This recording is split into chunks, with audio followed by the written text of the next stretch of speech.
திட்டமிட்ட சதி இதற்கு பின்னணியில் இருக்கிறது. மைத்ரேயன் அவர்கள் தான் மாண்புமிகு அம்மா அவர்கள் மறைவிற்கு மறுநாள் 6ஆம் தேதி காலையில் சின்னம்மா அவர்கள் தான் பொதுச் செயலாளராக வர வேண்டும் என்று முதலில் அறிக்கையை கொடுத்தவர் மைத்ரேயன் தான். அதே போல முதலில் அண்ணன் ஓபிஎஸ் அவர்கள் பக்கம் போனதும் மைத்ரேயன் தான். ஆக மைத்ரேயன் யார் சொல்லி அங்கு போயிருக்கிறார் என்று உங்களுக்கு தெரியும். மைத்ரேயன் ஒரிஜினலி எங்கிருந்து வந்தார், எங்கே இருந்தார், இப்போது எங்கே சென்றிருக்கிறார் என்பதெல்லாம் உங்களுக்கு தெரிந்த விஷயம்தான். ஒன்று. இரண்டாவது, சின்னம்மா அவர்கள் இவர் முதலமைச்சராக சின்னம்மா அவர்கள் தான் வைத்தார்கள். ஒசாமா பின் லேடன் படத்தை நான் ஏற்கனவே சொன்னதை போல ஒருத்தர் காண்பித்துக் கொண்டிருந்தார். அது சட்டமன்றத்தில் தமிம் அன்சாரி கேட்டால் அதற்கு எதிரால் பதில் சொல்ல முடியவில்லை. உடனே சின்னம்மா அவர்கள் அழைத்து கண்டித்தார்கள். ஏன் இப்படியெல்லாம் நீங்கள் சொல்லுகிறீர்கள் என்று கண்டித்தார்கள்.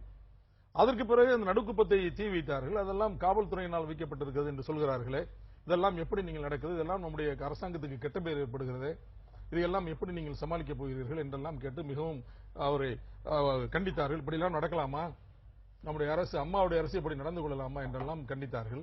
இப்படியெல்லாம் சில பிரச்சனைகள் அவர் வேறொரு போக்கில் போய்க் கொண்டிருக்கிறார், வேறொரு திசையை நோக்கி போய்க் கொண்டிருக்கிறார், வேறொரு ஆணைக்கு, டெல்லியினுடைய ஆணைக்கு கட்டுப்பட்டு அவர் நடந்து கொண்டிருக்கிறார் என்ற புகார்களின் அடிப்படையில் இனிமேல் ஓபிஎஸ் அவர்கள் தொடர்ந்தால் அதிமுக ஆட்சி நடக்காது, பிஜேபி ஆட்சி தான் நடக்கும். எனவே அவரை நீங்கள் மாற்றுங்களை நாங்கள் எல்லோரும் சேர்ந்து சின்னம்மாவை கேட்டுக்கொண்டதற்கு பிறகுதான் சின்னம்மா அவர்கள் இந்த முடிவை எடுத்தார்கள். இதுதான் உள்ளுக்குள்ளே நடந்த உண்மை. இதுவரை யாரும் வெளியே சொல்லவில்லை. இப்போது நான் வெட்ட வெளிச்சமாக உங்களுக்கு தெரிவிக்கிறேன். இதுதான் உண்மை. இல்ல, இது ஓபிஎஸ் அவர்களே அது சொல்றாரு, எல்லாரும் சேர்ந்து சொன்னாங்க, நானும் சேர்ந்து சொன்னேன் அப்படின்னு. ஆனா இன்றைக்கு ஓபிஎஸ்க்கு எதிராக வேறு வலுவான வாதங்களை வைக்க முடியாத இடத்தில் திரு அன்வர் ராஜா போன்றவர்கள் இந்த வாதங்களை வைக்கிறார்கள். அப்படி இல்லை. ஓபிஎஸ் வலுவான வாதங்களை வைக்க முடியாது என்று சொல்ல முடியவில்லை. நான் தான் ஏற்கனவே சொன்னேனே, ஒசாமா பின் லேடன் எப்படி சட்டசபைக்கு வந்தார், தமிழ்நாடு சட்டசபைக்கு வந்தார், இதற்கு யார் காரணம்? நீங்கள் எண்ணி பார்க்க வேண்டாமா? தமிழ்நாட்டில் இருக்கிற மைனாரிட்டி மக்கள் இதை நினைத்து பார்க்க மாட்டார்களா? இந்த பேரணிக்கு, RSS பேரணிக்கு அனுமதி வழங்கி இருக்கிறார் இவர். இதற்கு முன்னால் எந்த முதலமைச்சரும் வழங்கவில்லை. தமிழ்நாட்டில் அப்படி வழங்கினால்தான் பிஜேபி கால் ஒன்ற முடியும். அப்படி வழங்கினால்தான் வகுப்புவாதம் தோன்றும், அங்கங்கே வகுப்புவாதம் தோன்றும். வகுப்புவாத நடவடிக்கையில் வருகிற போதுதான் பிஜேபி உள்ள வர முடியும்.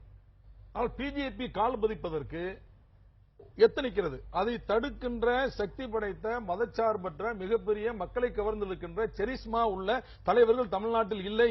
இதுதான் சரியான தருணம் என்று பிஜேபி உள்ளே பாய பார்க்கிறது.